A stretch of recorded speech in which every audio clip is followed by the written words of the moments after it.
రేపు అయోధ్యలో రాముని విగ్రహ ప్రతిష్ట జరుపుకుంటున్న నేపథ్యంలో అటు కడప నగర వ్యాప్తంగా కూడా శ్రీరాముని శోభాయాత్ర శోభాయమానంగా సాగుతుందని చెప్పవచ్చు. ఒక రకం కడప నగరం అంతా కూడా కాషాయమైన పరిస్థితి. మరోవైపు కడప నగరం శ్రీనామ స్మరణలతో మార్మవుతున్న పరిస్థితి. ఈ నేపథ్యంలో ఇక్కడ మనం ఆశారేఖ ఫౌండేషన్ ఆధ్వర్యంలో కూడా శ్రీరాముడు ఏదైతే రేపు విగ్రహ ప్రతిష్ట జరుగుతున్నటువంటి నేపథ్యంలో ఆయన రూపాన్ని కూడా ఇక్కడ రోడ్డుపై వేసి అటు శ్రీరామునిపై ఉన్నటువంటి ఏదైతే భక్తిభావాలను ప్రదర్శించిన పరిస్థితి మనం చూడొచ్చు. ఇక్కడ పెద్ద ఎత్తున మహిళలు కూడా ఒక్కసారి రావడం జరిగింది. ఈ నేపథ్యంలో వారిని అడిగి తెలుసుకుందాం అసలు రాముడి గురించి. చెప్పండి. అందరికీ జై శ్రీరామ్.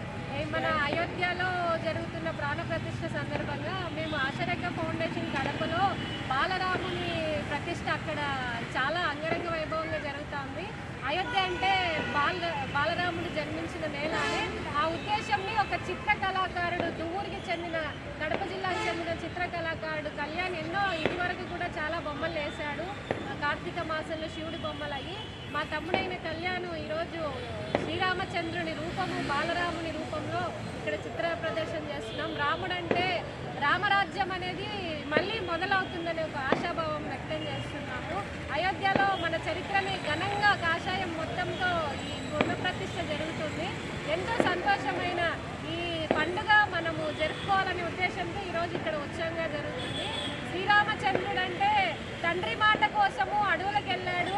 రాజ్యకాంక్షను వదిలి రాజ్యం అంటే ఏ ఇష్టము లేకున్నా అన్ని వదిలి ఏమీ అవసరం లేదని మంచి నూలు వస్త్రాలతో తండ్రి మాటను జవదాటకుండా వెళ్ళాడు. ఒకే మాట ఒకే బాణం ఒకే సీత అని. అలాంటి శ్రీరామచంద్రుడిని ఆదర్శంగా తీసుకుని మన దేశం బాగుపడి అలా శ్రీరాముల్లాగా మారాలని మేము ఆశిస్తున్నాము. శ్రీరామచంద్రమూర్తిలాగా ఇప్పుడున్న జనరేషన్లో తండ్రిని ఎదిరించే పిల్లలు ఉన్నారు, కానీ శ్రీరాముడు అంటే ఎవరు?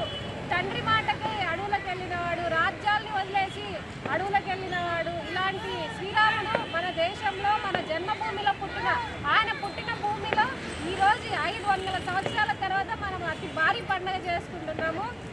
ఇదంతా మోడీ గారి పుణ్యమే. ఇన్నేళ్ల తర్వాత మోడీ గారి వల్లనే ఇది మనకి ప్రతిష్ఠ జరుగుతుంది. మన చరిత్ర మనకి పునర్ప్రతిష్ఠ జరుగుతున్నది. చాలా సంతోషంగా ఉంది. బాలరాముడిని మేము కళాకారుడు కళ్యాణ్ కష్టంతో ప్రదర్శన చూపిస్తున్నాము. అందరికీ జై శ్రీరామ్. జై శ్రీరామ్.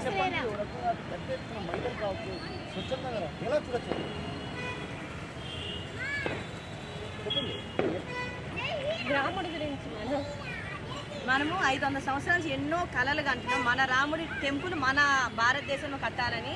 అలాంటి 500 సంవత్సరాల కళ ఈరోజు నెరవేరుతోంది. ప్రతి ఒక్క మహిళ కూడా ఇది ఎంతో పెద్ద పండగలాగా చాలా బాగా చేసుకుంటున్నారు. మేమంతా కూడా దాంట్లో పార్టిసిపేట్ చేసి ఇక్కడ కూడా బలరాముని చూడాలని వచ్చాము.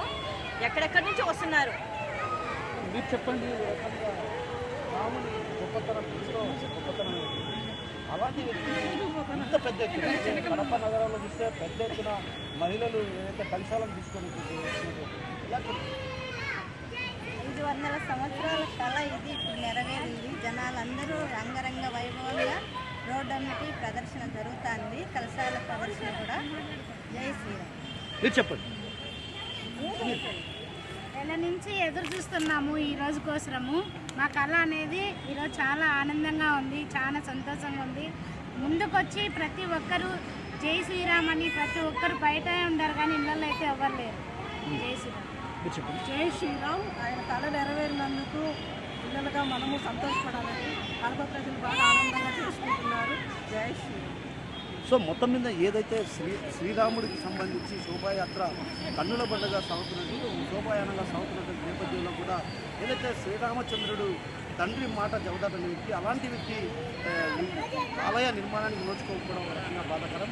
ఆ సుదీర్ఘ కళ నెరవేరబోతుంది. ఆ కళ నెరవేరబోతున్న తరుణంలో కూడా ప్రతి ఒక్కరు కూడా ఇంటి నుంచి 2-3 చొప్పున కూడా అటు పెద్ద ఎత్తున ఆ ర్యాలీలో పాల్గొంటూ కూడా కథలు రావడం జరిగింది. కడప నగరం అంతా కూడా ప్రజంగా ఆశాయమయం శ్రీనామ స్మరణలతో మార్మవుతున్న పరిస్థితి కనిపిస్తుంది. ఇదే ఏదైతే ఉదయం చిన్నచోపులో ఉన్నటువంటి ఆంజనేయ స్వామి నుంచి ప్రారంభమైనటువంటి శోభాయాత్ర అక్షరాల కూడలి, అంబేద్కర్ కూడలి నుంచి కోటిరెడ్డి కూడలి మీదుగా ఆ తర్వాత ఇటు cooperative colony, municipal high school, ఆ తర్వాత చుట్టూ నగరంలో ఉన్నటువంటి అన్ని ప్రాంతాలను కవరేజ్ చేసే విధంగా కూడా అన్ని ప్రాంతాల్లో కూడా ఈ యాత్ర సాగే విధంగా అటు కమిటీ చర్యలు తీసుకుంది. ఆ క్రమంలో ఆ తర్వాత చివరిగా నగరంలో ఉన్నటువంటి కోదండరామ ఆలయం చేరుకున్న తర్వాత అక్కడ శోభాయాత్ర ముగుస్తుంది. ఆ అనంతరం కూడా రాముడికి సంబంధించి ఏదైతే ప్రత్యేకించి రాముడు చేసినటువంటి కృషిని వివరించే క్రమంలో కూడా అక్కడ పెద్ద ఎత్తున హిందువులంతా కూడా చేరుకోవడం జరిగింది. ఒక రకంగా కడప నగరం చూస్తే మాత్రం ప్రతి ఇంటి నుంచి కూడా 2-3 చొప్పున ఈ శోభాయాత్రలో పాల్గొంటున్నారంటే రాముడిపై ఉన్నటువంటి అపారమైన గౌరవం దాటి చెప్పడం కోసమే తామంతా కూడా ఈ శోభాయాత్రలో పాల్గొంటున్నాం. ఆయన రాజ్య పాలన కోసం ఆయన చేసినటువంటి పాలన కావచ్చు, అదేవిధంగా ఆయన త్యాగమూర్తిగా అభివర్ణించినటువంటి వ్యక్తి కాబట్టి అలాంటి వ్యక్తికి ఈ గుడి లేకపోవడం కూడా ఒక రకం బాధాకరం. అయితే ప్రస్తుతం రేపు ప్రాణప్రతిష్ఠ జరుగుతున్న నేపథ్యంలో అటు పెద్ద ఎత్తున మద్దతు పలకాలన్న ఉద్దేశంతోనే మహిళలు కూడా అటు పెద్ద ఎత్తున రావడం జరిగినటువంటి విషయాన్ని మనతో పట్టినటువంటి మహిళలు చెప్తున్నారు. కెమెరా పర్సన్ నాగేశ్వరరావు, షోర్ RTV, కడప నుంచి.